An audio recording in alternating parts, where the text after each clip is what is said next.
ఈరోజు తెలంగాణ రాష్ట్రంలో మొట్టమొదటిసారిగా ఆస్థా రైలు ఇవాళ అయోధ్యకు బయలుదేరుతున్నది. ఈరోజు రామభక్తులందరూ కూడా అయోధ్యలో ఉన్నటువంటి బాలరాముని దర్శించుకోవడానికి ఈరోజు మొట్టమొదటి రైలు సికింద్రాబాద్ రైల్వే స్టేషన్ నుంచి బయలుదేరుతున్నది.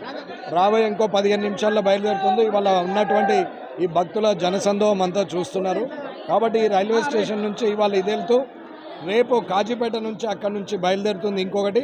ఇలా ఈ నెల మొత్తంగా 32 రైళ్లు ఈ సికింద్రాబాద్ రైలు నుంచి ఒక 16, కాజీపేట నుంచి ఒక 16 రైళ్లు బయలుదేరుతాయి. ఇవన్నీ రామభక్తుల కోసము ఏర్పాటు చేసినటువంటి స్పెషల్ ట్రైన్స్.